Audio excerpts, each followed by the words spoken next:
Minute, ma belle. Bonjour. Bonjour, Amélie. Bonjour Julie. Oui, bonjour, Amélie. Julie comment? Julie Charvet-Robin. Très bien. Alors ça, c'est intéressant. Charvet. Charvet, donc ça, c'est mon prénom de... Enfin, non, mon nom de jeune fille. Oui. Charvet. Et alors, Charvet, en plus, c'est une histoire, parce que Charvet, c'est... Ben, c'est l'histoire de la mode, c'est Charvet, Vendôme, et c'est ma famille au départ. Donc, et puis, avant d'être devenue Robin par le mariage, j'étais Charvet, donc je garde les deux noms de famille, Charvet-Robin. Et Robin, c'est mon nom de femme mariée. D'accord. Et Charvet, tu peux m'en parler un peu plus? Les Charvet, donc c'est papa, une famille à fort caractère qui vient du Dauphiné, qui a été dans l'industrie de la mode depuis longtemps, et l'industrie de la soie au départ. Et puis après, le lin, il y avait des filatures de lin dans le nord de la France, parce qu'après le Dauphiné, ils sont partis s'installer dans le nord. Et je pense que c'est un nom qui m'habite, et aujourd'hui je travaille dans la mode, j'ai ma marque de mode, et je crois que c'est un clin d'œil, plus qu'un clin d'œil, alors c'est un espèce de reprise de flambeau. J'avais envie de reprendre un peu dans cette industrie-là, que je trouve passionnante, hyper inspirante, et je me suis dit, allez, je lance ma marque, et Charvet, Charvet définit bien tout ça. C'est beau. Alors, pardon. Charvet, donc une famille de caractère. Une famille de caractère, oui. Est-ce que tu peux m'expliquer ça? Ça m'intéresse, les familles de caractère. Une famille qui, je pense, est assez têtue, qui va au bout de ses idées, assez entrepreneuse aussi. Ouais. Une famille d'histoire, de beaucoup de femmes. D'accord. Papa n'avait que des sœurs et après 2 frères, mais plutôt au départ de sa vie, beaucoup de femmes. Un peu râleur, exigeant et peu patient. Mais bon ben voilà, comme ça la messe est dite. Voilà. Donc ça c'est ton père. Ça c'est papa. Maman plus calme, plus en rondeur. Je veux dire même gentille, lente, respectueuse, fragile. Donc le mix des deux, c'est explosif. Et alors donc Julie, entre papa et maman, qu'est-ce qu'elle est dans tout ça? Je crois la jonction des deux.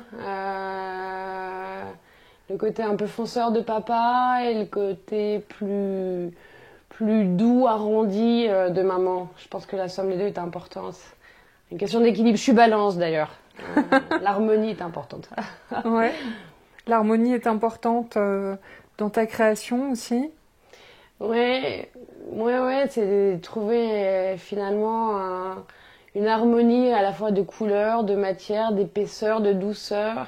Pas aller trop dans un extrême.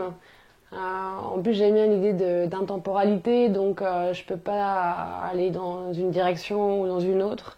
J'aime bien l'idée d'équilibre dans ce qu'on est, dans ce qu'on fait, équilibre aussi, de respect. Ça se retrouve aussi dans nos valeurs, de le faire de façon proche, lente, être dans la patience, le faire lentement. Donc ouais, la question d'équilibre et d'harmonie est très importante dans ce qu'on fait, dans ce qu'on est aussi, l'être et le faire. J'ai l'impression que les mots, c'est important pour toi. Les mots, oui, parce que tu exprimes beaucoup à travers les mots. En plus, dans un monde qui est vachement tourné vers l'image, je trouve que le mot a son importance. Quand tu racontes des histoires, il faut savoir écrire, expliquer d'où tu viens, ce que tu es, ce que tu fais. Et les mots, c'est ce qui... Plus qu'une image, en fait. Je trouve que le mot est plus fort. Et tu vois, par exemple, un exercice que j'ai trouvé vachement difficile, c'est trouver le nom de la marque que j'ai lancée il y a quelques années. Ça m'a pris 6 mois. Et puis un jour, c'était une évidence.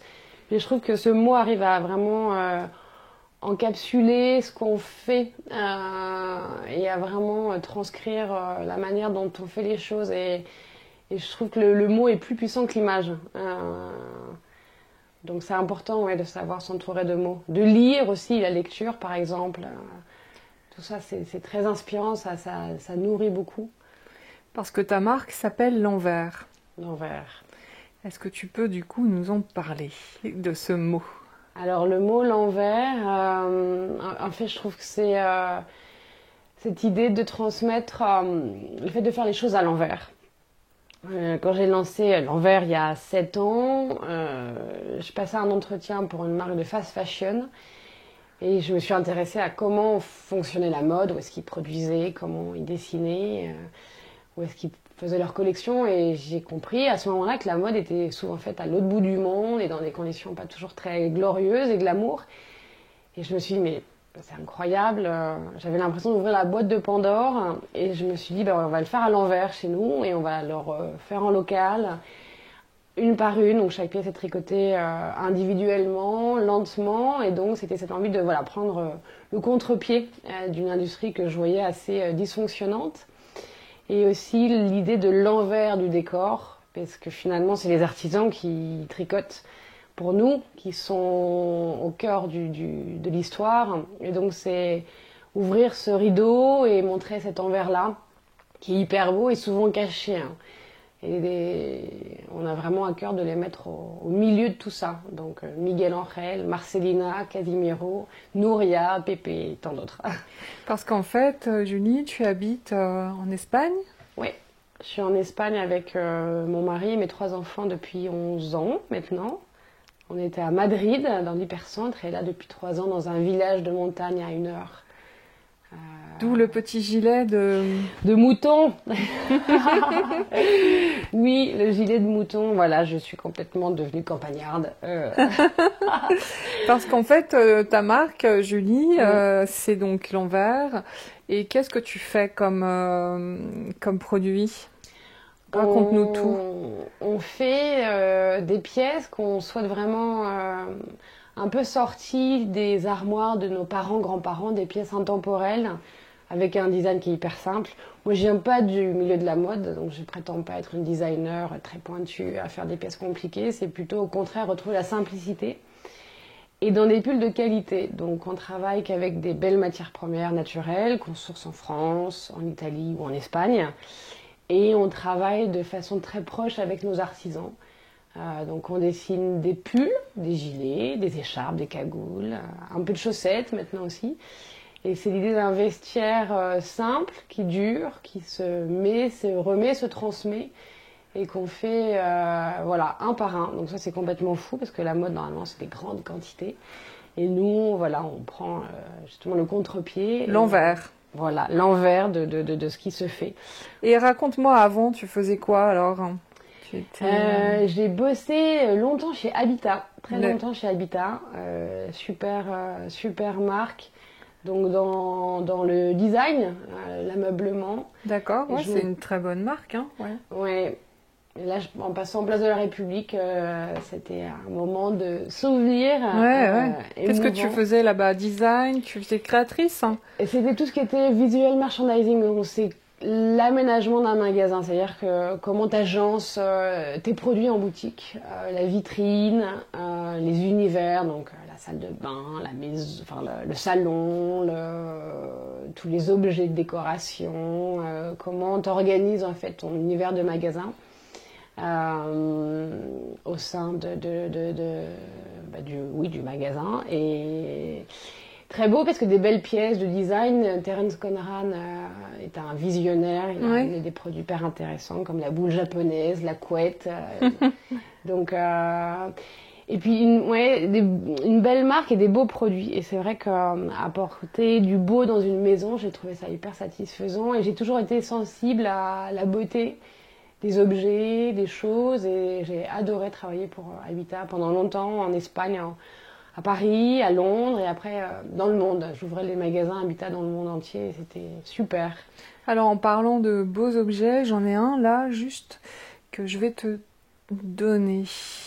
Alors, tu es prête? Hop, très léger.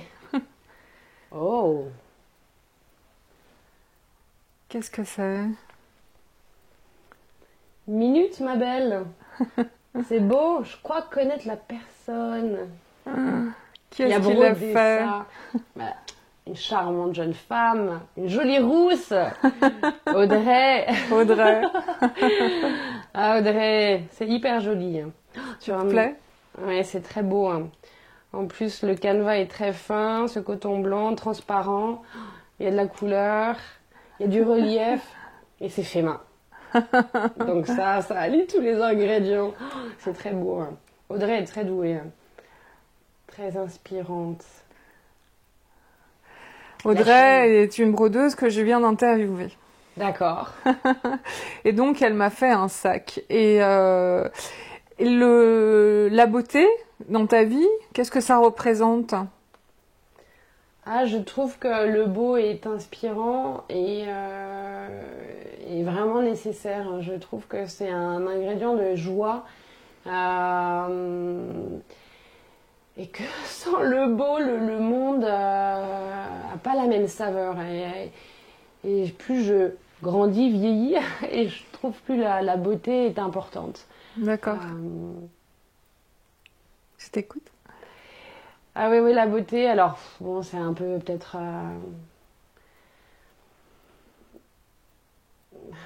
condescendant de dire ça, mais oui, le non-beau ne m'intéresse pas. C'est-à-dire que je trouve que c'est dans ce qui est beau que tu avances, qu'il y a une raison d'être.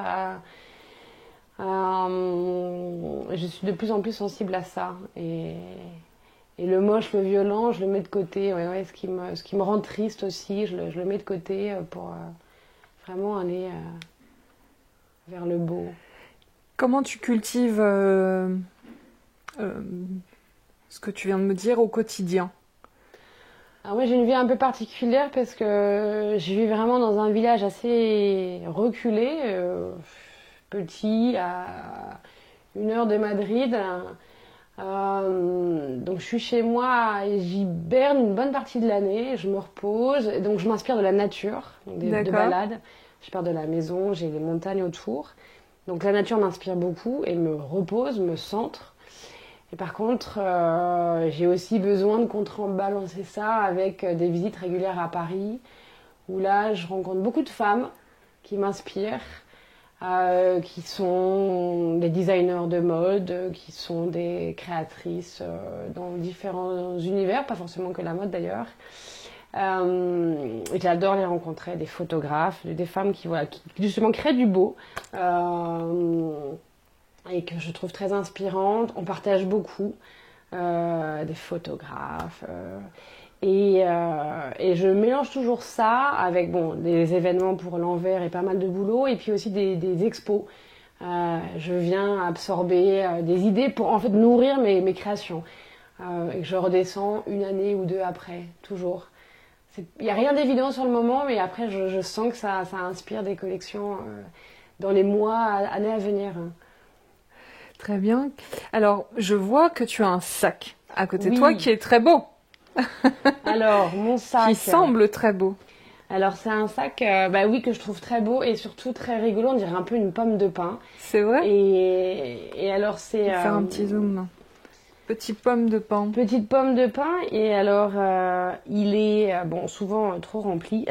Ouais. Je trimballe beaucoup trop de choses dedans, mais alors l'idée c'est que ça se met déjà, j'aime beaucoup le principe. Voilà, c'est quelque chose de tout plat, et qu'en fait tu peux venir mettre dans un sac et un autre sac, et puis tu viens mettre cette toile dedans. Hop, et puis là, tu viens glisser un peu tout ça. Alors, c'est la Botte Gardienne qui fait ça. D'accord. Que je trouve une très jolie marque. Et donc, c'est du recyclage en plus. Donc, tu vois, c'est cette idée de qu'est-ce que tu peux faire de tes chutes de cuir. Et donc, eux, ils ont pensé à faire ce design de sac. Ouais, c'est très chouette. Le remplir de beaucoup ou peu de choses. Et je trouve ça, tu vois, ça allie le fonctionnel à l'esthétique. Ouais. Et je trouve ça... c'est malin. Très réussi, ouais. Très malin. Je trouve que c'est un très bel objet en fait. C'est vrai, je suis d'accord avec toi. Est-ce que tu peux me dire ce que tu as dans ce sac? Alors aujourd'hui, parce que le contenu varie un peu en fonction des saisons. Alors une cagoule, Faut ta cagoule. Mets ta cagoule, voilà la cagoule. Alors ça me fait plaisir parce que je vois qu'à Paris tout le monde met des cagoules. Nous ça fait 3 ans qu'on en tricote et là c'est vrai. J'ai l'impression que les femmes osent et les hommes aussi mettre des cagoules. Donc la cagoule, non mais vraiment. Et puis là on a un peu. Tu peux la mettre? Allez, mets ta cagoule. Voilà ma cagoule. Ok, ça va bien. La cagoule, et en plus que tu peux baisser après comme ça. Donc ça c'est pas mal aussi, c'est le petit cache-cou. Ouais, c'est vrai. Cagoule. Joli, joli. Alors ça c'est... Malin. Malin. Non, c'est pratique et doux. Alors ça c'est une besace. Ouais, pratique. Oh waouh. Et ça... Bon... Qu'est-ce que t'as dans ta besace Donc ça c'est Lala qui fait ça, c'est une amie et elles sont super. Waouh. L'intérieur est dingue. Et l'intérieur est dingue, elle travaille toujours avec des extérieurs en éponge et des intérieurs avec des beaux tissus. C'est vraiment pratique. Alors un casque, musique très important. Ouais. Ouais, alors la musique, ça c'est un autre art qui effectivement m'accompagne au quotidien. Raconte-moi, qu'est-ce que tu écoutes comme musique? Ah, de tout. Alors là vraiment, ça va de Bobby Lapointe à Hermanos Gutiérrez, qui est un groupe de 2 frères qui font de la guitare et c'est magnifique, à... Oh, je sais pas, Jamie des XX, enfin c'est très très diversifié, pop, rock, musique classique aussi, j'adore. Enfin, il n'y a pas de techno, électro, tout y est. Les Enfants Terribles, un groupe indépendant hippie dans les années 70, enfin vraiment... C'est très important la musique pour toi. Ouais. Ça rythme tes journées, ta créativité? Énormément, ouais. énormément. Et je trouve que pour ça, FIP est une super source. J'en parlais encore hier soir, je trouve que FIP passe des excellents morceaux, il n'y a pas trop de pulls, donc en plus c'est quand même vachement agréable. Il y a une voix, et énormément, c'est une source d'inspiration pour moi, beaucoup. Ouais. Donc FIP et la musique en général. D'accord. Il ne se passe pas une journée sans musique. Ouais. Donc un casque, un bon casque, ça c'est hyper agréable. Alors après, comme je vis plus en France, j'en trouve plus beaucoup, donc là en ce moment j'ai des 40 bars. Ah ouais. En plus ça vient du nord de la France et je suis ch'ti, alors ça c'est toujours la Madeleine de Proust. Ah, t'es ch'ti? Oui. D'accord. Tu viens d'où? Dunkerquoise. Dunkerquoise. Je viens de la pointe extrême nord. Et du coup, t'as quand même choisi de partir dans l'extrême sud. Ah ben voilà, mais exactement. Parce que tu vis en Espagne. Ouais. En fait, c'est aller les contraires. C'est drôle. Hein. On revient sur l'idée de l'harmonie. J'ai eu beaucoup de pluie de 0 à 20, donc là, de 20 à 40. Ouais. Il me faut du soleil. C'est drôle. Et je reviendrai peut-être vers le nord. Mais là, oui. Ton chéri, il est du sud peut-être? Augustin, il est de Rouen. Donc pas vraiment. Ah oui. Non, rien à voir. Rien à voir. Mais qu'est-ce qui vous a pris d'aller là-bas alors? Raconte-moi un peu. En fait, on a vécu à Madrid en 2004, tous les deux dans un tout petit appartement étudiant. On y bossait et puis on a beaucoup aimé. Il y a une joie de vivre et une simplicité de vivre en Espagne qui est joyeuse. Et la vie parfois est, tu vois, un peu trépidante. Et je trouve que quand tu es dans un cadre comme ça, accueillant, doux, joyeux, c'est assez réconfortant. Les Espagnols ont cette joie en eux. Le soleil aussi. Et on est hyper bien en Espagne. On est bien, on est vraiment bien. Donc voilà, ça fait 11 ans. Et on verra après où est-ce qu'on posera nos valises. Et on peut venir te voir en Espagne? Mais oui, mais bien sûr. Avec plaisir. À Madrid, j'ai des bureaux à Madrid. T'as des bureaux, t'as des boutiques. J'ai un Comment bureau tu qu'on vient vends d'ouvrir. On vient d'ouvrir un bureau à Madrid et un showroom. Donc on va présenter des pièces à partir de l'année prochaine, début janvier. Là, on est en décembre 2022. 2022, c'est ça. Donc janvier 2023, on aura de quoi accueillir le public. Donc ça, c'est super. Et puis à Cercedilla, là où on vit, on a une maison sympa et on aime bien recevoir autour du feu, faire des grandes bouffes et des balades. Donc ça, c'est super aussi. Ah, trop bien. Ouais, carrément. J'ai entendu du coup. Je vais mettre ça dans un petit coin de ma tête. Il faut venir. Youhou. C'est moi. Minute, ma belle. Oh bah écoute, tu m'avais dit de passer là. Je suis là. Alors attends, j'ai la preuve en image. Clairement. Là, bon, tu peux plus dire non. Là, c'est trop bien. C'est dans la boîte. C'est dans la boîte, c'est sur mes On va venir avec Audrey et Madeleine. Audrey et Madeleine. Bon, les filles, je vous attends. Ça marche. Qu'est-ce que tu as d'autre dans cette... Alors, j'ai un mètre ruban. Ouais. Alors ça, de maman en plus, donc ça c'est un objet...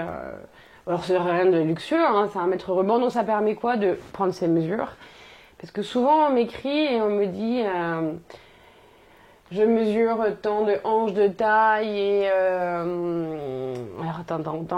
et poitrine et quelle taille je dois prendre chez toi, Julie. Et donc je me remesure à chaque fois et ça me permet en fait d'indiquer à la personne si elle prend un S, un M, un L. Donc voilà, j'ai toujours ça avec moi pour identifier les tailles des personnes qui me demandent quelle taille choisir chez l'envers. Et j'aime bien cet objet-là. Je trouve que c'est pratique et esthétique. Bon, puis après des câbles. Parce qu'on achète surtout sur le site internet, c'est ça? Oui. Comment on fait du coup pour choisir sa taille? C'est difficile. Donc souvent je leur dis, mais on se parle, on s'appelle et vous m'exprimez un peu ce que vous cherchez, quelle forme, quelle couleur, vous c'est quoi votre morphologie. Et c'est pour ça qu'on aime bien venir à Paris parce que c'est l'occasion de présenter en vrai et de pouvoir toucher les pièces. Et ça n'a pas de valeur. Hein. Oui, je comprends. On va revenir et venir et Qu'est-ce que tu as d'autre dans cette trousse, cette doggy bag? Cette trousse, donc voilà, après ça... Donc ça, vraiment, c'est très pratique. Alors, j'ai aussi un sac de Madeleine de 6 sœurs qui est une autre besace parce que comme au fur et à mesure de la journée, je peux accumuler d'autres choses. Bon, ça me donne une deuxième besace. Elles sont cool, ces besaces. Hein, Ah, puis Madeleine, elle fait ses imprimés elle-même. Elle a dessiné son léopard. Elle m'a offert ça au mois d'octobre et merci Madeleine parce qu'il est très pratique ce sac.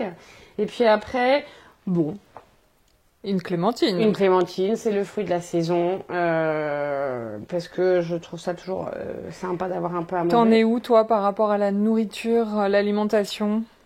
Ah bon, j'en suis où? J'en suis nulle part. Tiens, c'est marrant comme question. Je me suis jamais posé la question. Ouais, je sais que beaucoup de femmes sont assez obsessionnelles avec la nourriture. Ouais. Et moi, je pense que si je me suis jamais posé la question, c'est que j'ai une relation, on va dire... j'adore manger, mais donc j'ai pas de troubles... alimentaires, non, du tout. Pourtant, je connais beaucoup de femmes autour de moi qui souffrent de ça, et c'est vrai que... Elles souffrent de ça, mais par rapport à l'apparence, tu crois pas? C'est oui, je suis un peu trop grosse, alors du coup, faut faire attention à ce que je mange. Peut-être que toi, t'as plus pas le problème du poids, ou je sais pas, ou peut-être que ça va avec. Non, je crois que c'est soit des grossesses, ou soit, un peu des histoires personnelles compliquées qui font qu'il y a des troubles alimentaires derrière. Ouais. Mais là, je voyais par exemple Pierre en magasin, une femme hyper sympa qui venait, qui se trouvait un peu rondelette après 3 grossesses. Et on sentait une certaine souffrance. Et en fait, je lui disais, vous êtes belle comme vous êtes. Ouais. Donc, je crois qu'il faut s'accepter comme on est, tu vois. Mm. Et que, après, personne n'est 100% satisfaite. Et puis même celles qu'on pense être ne le sont pas. Donc, soyons en paix avec ce qu'on est, en général, je pense. Donc, au niveau alimentaire, non. Là, je suis. T'as pas le truc de la gourmandise? Aussi. De prendre trop, de manger, de reprendre, des choses comme ça. Regarde. Ah, ça, c'est mes poches.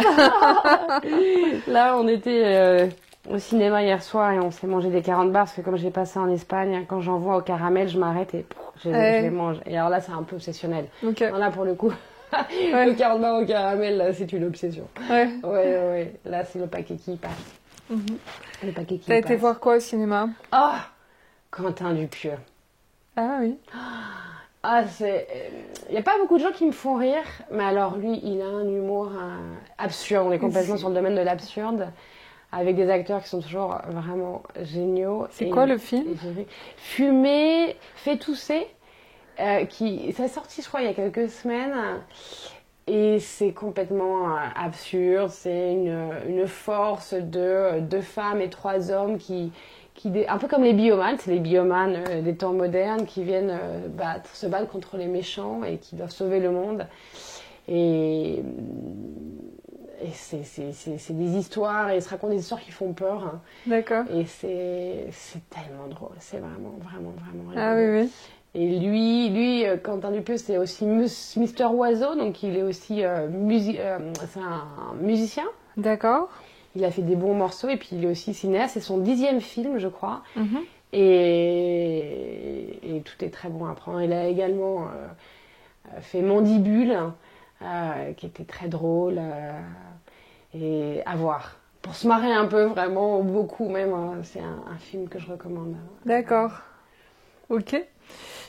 Tu regardes des films chez toi? T'as une maison? Beaucoup. T'as un Oui, vidéo de projecteur ou Exactement. comment tu fais au niveau de la culture alors que tu es quand même assez isolé dans la campagne, etc. Comment tu fais? Ouais, et ça, c'est vrai que les films, parce que les cinémas qu'on a à côté de chez nous, c'est plutôt blockbuster américain, donc vraiment merci, non merci. Ouais. Donc d'ailleurs, on a cette tradition en famille avec mes enfants et mon mari de regarder des films tous les vendredis soirs. Ou D'accord. presque tous d'ailleurs, il n'y a pas d'obligation. Mais c'est quand même souvent. Et donc on sort l'écran et le projecteur. Et c'est souvent aussi des pizzas maison à ce moment-là. Et Ah, raconte comment tu fais une pizza maison. Ça alors, m'intéresse. c'est tout simple. Alors là, La recette. la recette. Alors, si je suis courageuse, on fait la pâte nous-mêmes. D'accord. On a une machine à pain et donc c'est quand même basique. Ou sinon, on est un peu pressé. Bon, bah, on prend des pâtes déjà toutes faites. Non, bah alors tu mets du jus de tomate, tomate frito comme on dit en français. Oui, du jus de tomate Ouais. et plein de fromage, du jambon, des olives noires. Des courgettes que tu fais revenir un peu avant à l'ail et avec des oignons. Mmh. Beaucoup de gruyère, parce que quand même c'est le fromage qui fait Ouais. qui donne un peu de goût. Pas mal aussi d'herbes de Provence, t'enfournes et vraiment tu te régales. Et alors j'arrive à la portefeuille. fin de mon sac, un portefeuille que j'ai avec moi de mes années londoniennes. Parce qu'avant j'étais à Londres. Ah. Et Londonienne. il est vieux. Hein. Il a quel âge peut-être 15 ans maintenant. C'est cette marque que j'aime bien. C'est une marque assez classique anglaise qui s'appelle Mulberry. Ouais. Bon, voilà. Il est bien patiné, ni trop grand ni trop petit. Et puis bon bah ça là vraiment on arrive sur des documents très très peu intéressants mais ce qu'il te faut pour te déplacer d'un pays à l'autre et pouvoir payer mais donc ça ouais je me le trimballe depuis. Alors, raconte-moi qu'est-ce qu'il y a dans ce portefeuille. J'ai l'impression qu'il y a quand même beaucoup de choses. Il y a beaucoup de choses, famille nombreuse donc déjà il y a beaucoup de cartes. T'as combien d'enfants? Alors 3 Trois. enfants. Comment t'as des filles, des garçons? Fille, garçon. Ouais. Séraphine, elle a 13 ans bientôt. D'accord. Charlotte, 10. Et Félix, 4. Ok. Et voilà. Ok. 3 enfants hyper sympas qui sont en forme, heureux de vivre, joyeux, souriants et qui donc là sont dans mes cartes famille nombreuses avec moi, quelques petites photos. J'ai une copine qui m'a donné ça. L'intérieur du portefeuille. Ah oui, non, ça c'est marrant. Bon, là j'ai des clés parce que je suis chez une copine chez qui je dors. Et pour pas les perdre, je les ai mises là avec mes pièces. Ça c'est rigolo, ça. Tu dors où? À Asnières. D'accord. Toujours chez la même vieille copine. Ouais. Elle m'accueille toujours, c'est sympa. C'est comme une coloc. Ça c'est marrant, c'est ma cousine, elle est notaire et c'est sa carte de visite. Ok, très bien. Ça m'amuse, donc voilà, j'ai l'impression d'avoir un louis d'or dans mon sac. Ouais. Ça, c'est un petit éléphant porte-bonheur que m'a prêté une amie, à qui d'ailleurs je dois lui rendre, parce que j'avais besoin d'un peu de réconfort là il y a quelques mois, donc elle m'a prêté ça, faut que je lui rende. C'était un peu à son porte-bonheur. D'accord. Voilà, et un peu de pièces qui traînent, des papiers, bon. Et tu as je sais pas, des papiers, t'as autre chose, un petit porte-carte fleuri, on dirait. Oui, ça c'est quoi? C'est joli. Pareil, héritage de mes années londoniennes, c'est mon passeport. Ah. Kate Kidston, elle fait beaucoup de ces imprimés là. C'est beau. Oui, c'est vrai qu'il est joyeux. Ce rose et ce rouge, c'est très. Et c'est un passeport. Alors Un passeport, non, toujours pas de date de péremption. Ah, c'est beau, pas besoin de le changer encore. Et ah oui, ça c'est ma belle-mère qui me l'a offert. C'est pas mal. J'utilise, bon, pas plus que ça. En fait, c'est assez joli. C'est un, c'est un miroir. Ah oui, très chouette. Voilà.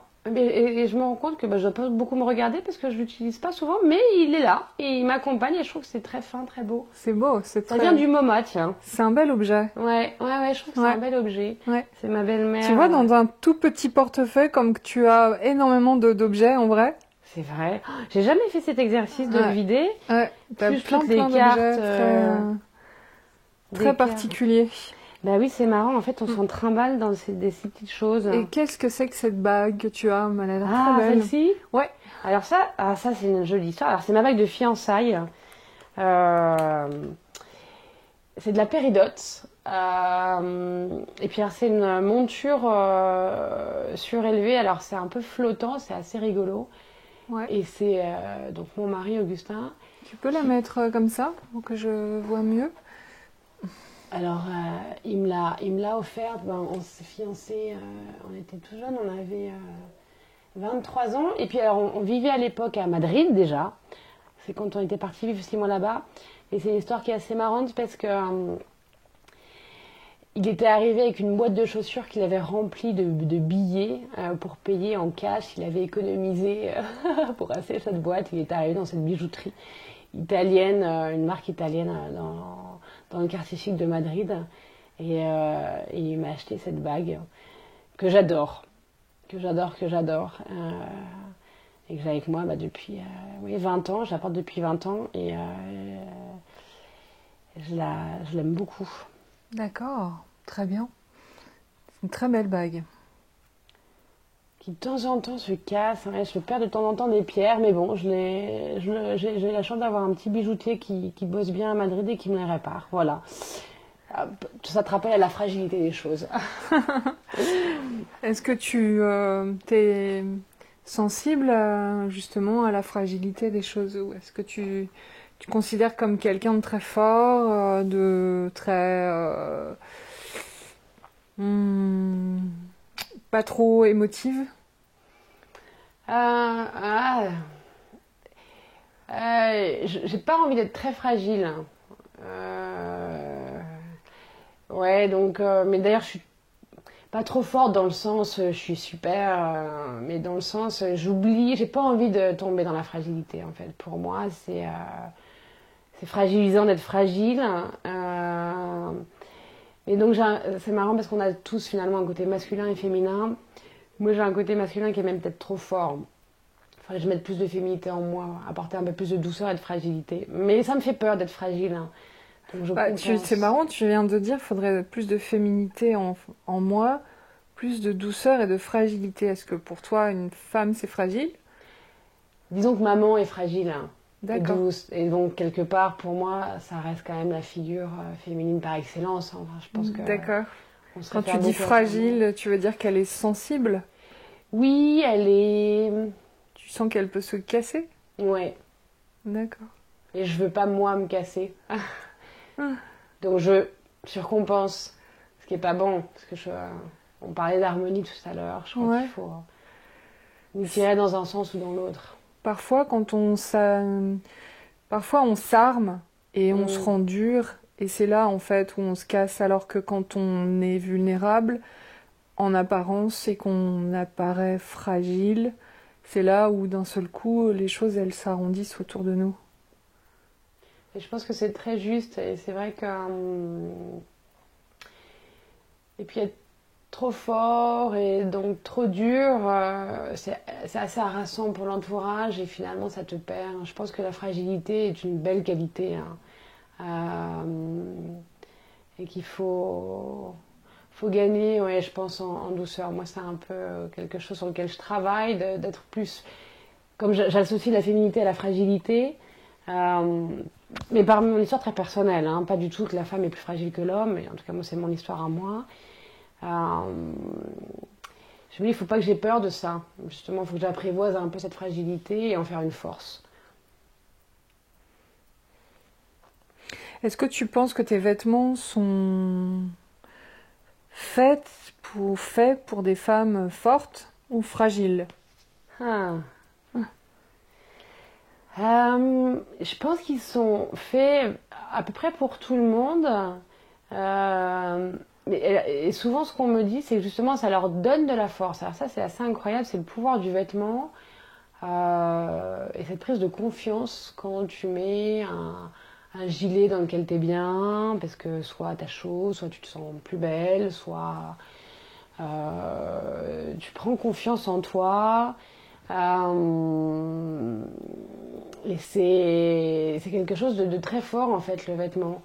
Euh, et je trouve que le vêtement, au-delà de l'aspect purement fonctionnel de s'habiller, c'est aussi cette capacité à rendre une personne ouais, plus alignée avec elle-même. Et ça, c'est assez passionnant. Donc je pense que c'est à la fois des femmes fortes ou faibles.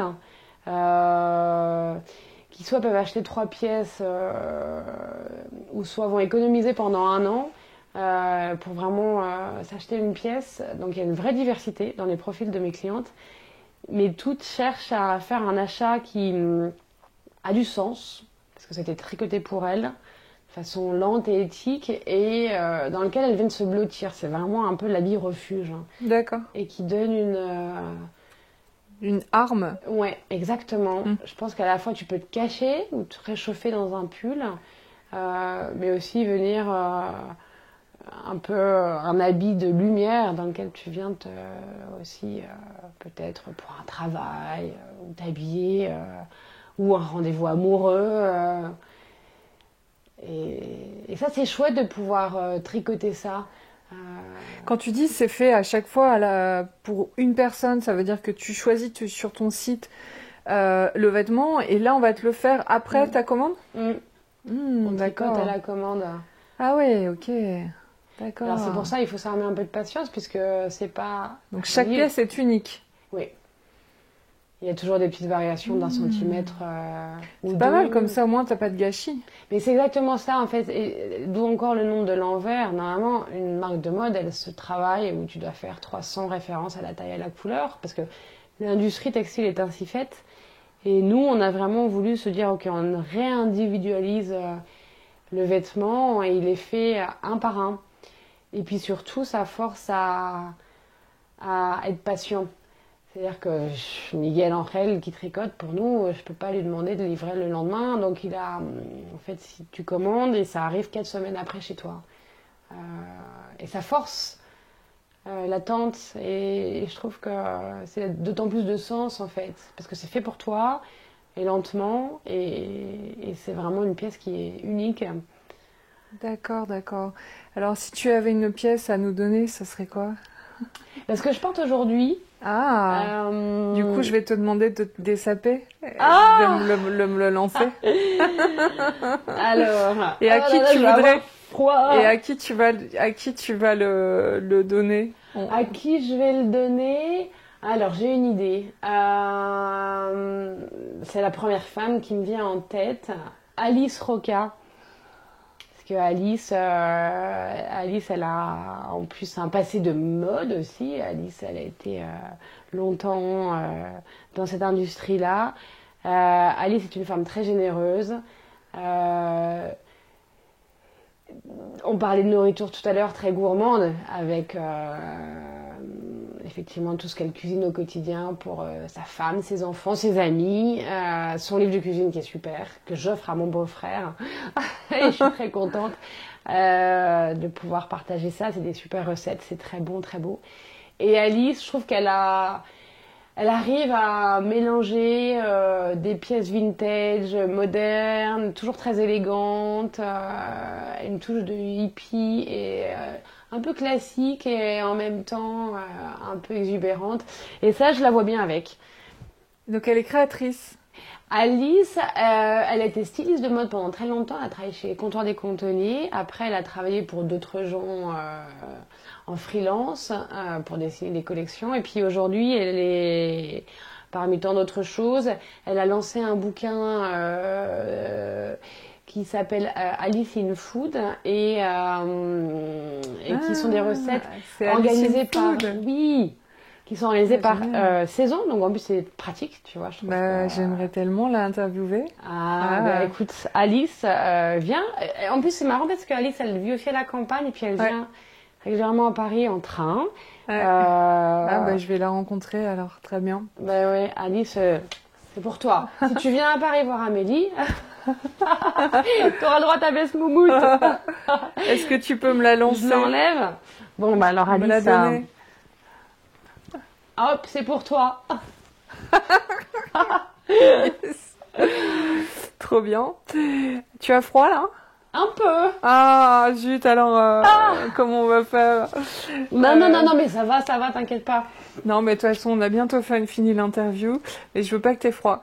Je voulais juste Oui. savoir ce que tu avais.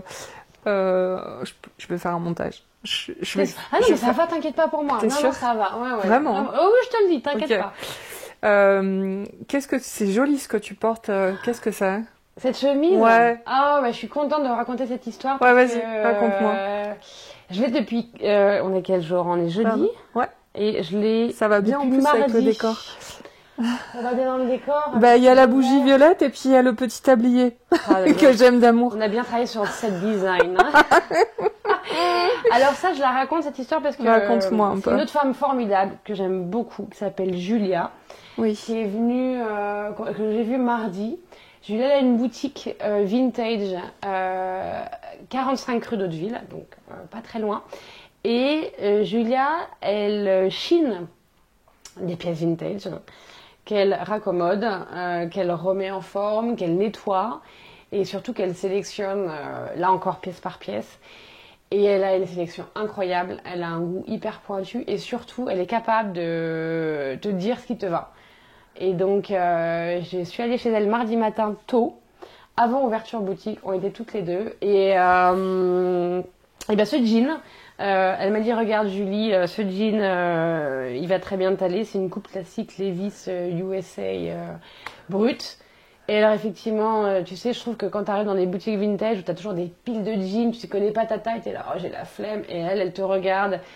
Et effectivement, paf, elle le met, ça rentre, c'est parfait. Et cette chemise, pareil, j'avais dit que je voulais un chemisier en soie un peu, et elle m'a mis ça. Et Julia est une femme très généreuse, qui lit beaucoup.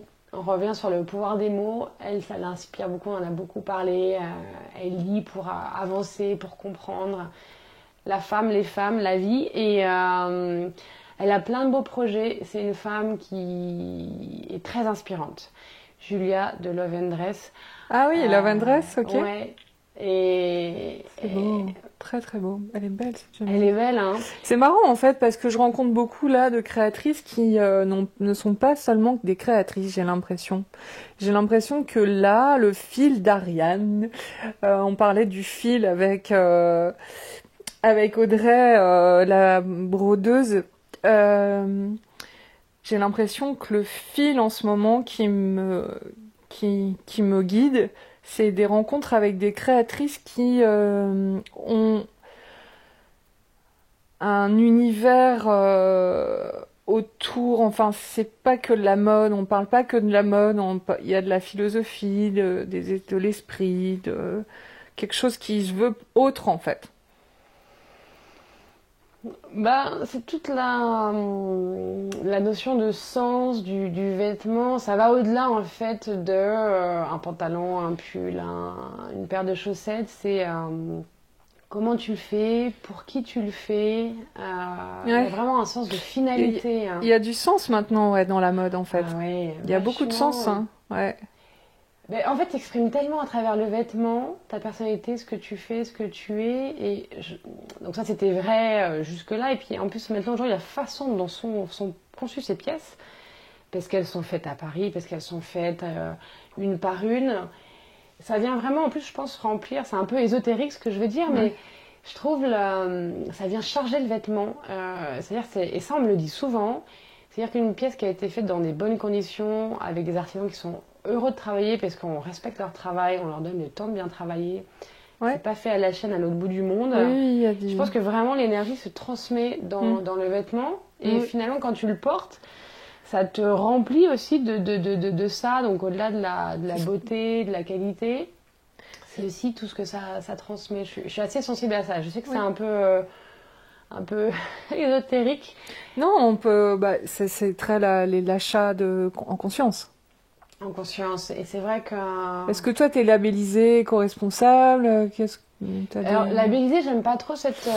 Oui, ça fait un peu tampon, quoi. Labellisé, ça coule de source, en fait, que tu es labellisé. Mais par rapport au sens que tu mets dans ta création, quoi. Mais bon, est-ce que c'est important pour toi d'avoir des logos? En fait, je trouve que les logos, en fait, c'est tellement parti dans l'essence de départ de l'Envers que pour moi, c'est plutôt... C'était logique, c'est-à-dire que si tu veux bien travailler, tu veux des belles matières, tu veux pas de polyamide, d'acrylique, tu diriges que vers des gens qui travaillent bien, qui ont un savoir-faire, souvent de génération en génération. Et c'est pas forcément ces gens-là qui labellisent. Parce que le label, finalement, c'est quelquefois pour nettoyer quelque chose ou venir se mettre sur un secteur qui est du volume. C'est-à-dire qu'un artisan, ça coûte cher de labelliser. C'est-à-dire qu'il faut que tu aies un audit de toute ta chaîne de production. Ouais. Et c'est pas forcément beaucoup plus clean. Ce que je veux dire par là, c'est que, par exemple, quand tu achètes du fil et que tu veux un fil de qualité, tu vas travailler avec des bergers qui traitent bien leurs moutons, parce qu'en fait, un mouton qui est bien traité, qui est heureux, il va avoir une belle laine. C'est un peu comme nous, nos cheveux, finalement. Tu vois, si tu te manges pas bien, tu te couches tard et tu fumes beaucoup, et ton cheveu, il est fatigué, le mouton, c'est pareil. C'est-à-dire que s'il dort bien, il mange bien, il n'est pas stressé, il a de la place pour se balader, il va avoir une bonne toison et donc une belle laine. Donc, si tu travailles avec des gens qui ont le souci et le respect de l'animal, tu as des belles laines de qualité, tu n'as pas besoin de venir labelliser ça au milieu. Pour moi, c'est un peu venir essayer de mettre un espèce de vernis propre sur quelque chose parce qu'elle est mal faite. Donc, je vois un peu le problème à l'envers. Donc oui, on a des labels, on travaille avec du coton, par exemple, bio, ça oui. Et après, sur les laines avec lesquelles on travaille, on s'assure que l'animal est heureux, en fait, qu'il est respecté. Parce que c'est de là que tu obtiens la qualité. C'est ça pour moi qui est important. Et puis, comme je travaille qu'avec des petits artisans, effectivement, ils me disent, mais moi, Julie, je peux pas labelliser, en fait, c'est trop cher. Et puis, chaque année, il faut renouveler. Donc, ouais, pour moi, c'est acheter un espèce de réassurance et faut juste toucher la matière pour comprendre comment elle est et si elle est de qualité. D'accord. Il touche la matière. Écoute, très bien. Moi, j'ai juste qu'une seule envie, c'est de porter un vêtement à l'envers maintenant, alors. Ah écoute, Amélie, tu me dis quoi et ensemble, c'est la taille, la couleur, la matière, la forme, et puis... Comment... moi, je vais te retourner la question. Oui. Tu me vois dans quoi? Alors... dans un gilet. Un gilet plutôt... Par balle. J'ai besoin de me protéger en ce moment. Ah, alors si tu as besoin... Alors, si tu me dis ça, c'est que tu as envie d'un gilet un peu réconfort. Alors, je sais, il s'appelle Georges. Chaque gilet, je l'appelle d'ailleurs par un nom. J'aime bien George Sand. Et c'est pour Georges. Et voilà, c'est un hommage à Georges Sand. Alors, pas qu'elle aurait porté ce genre de pièce, mais c'est plutôt cette femme m'inspire. J'avais lu... il y a une BD sur elle, là, je ne sais pas quand elle est sortie, mais moi, je l'ai lu en début d'année. Sur sa vie, une femme hyper inspirante. Et donc, ce gilet s'appelle Georges. Et si tu as besoin d'un gilet par balle, je comprends par là que tu as peut-être besoin de quelque chose de chaud, de rassurant qui vient de t'envelopper. Et c'est un gilet que porte Audrey également. Je lui ai offert ça. Elle est venue d'ailleurs le broder, c'est très joli.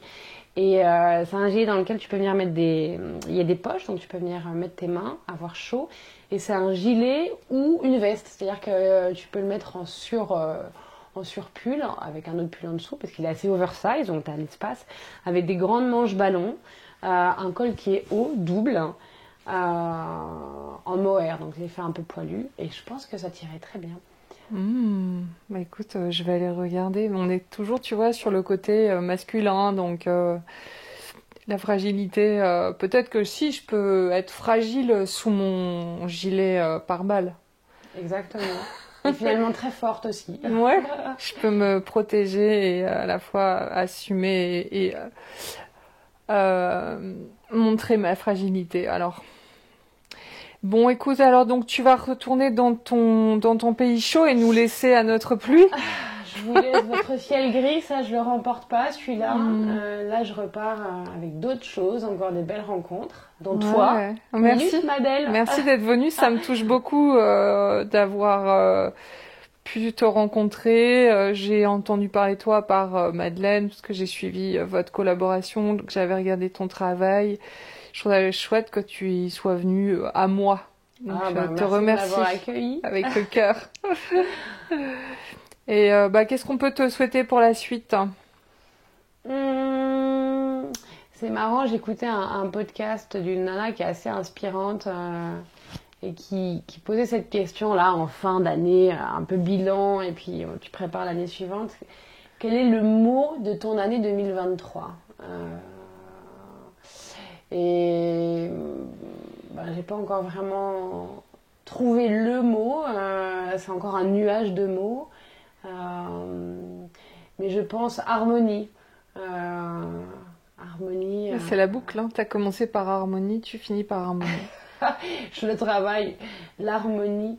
Je travaille encore sur ce concept-là. Bon, finalement, je sais pas si on y accède un jour, mais déjà une quête. l'avoir.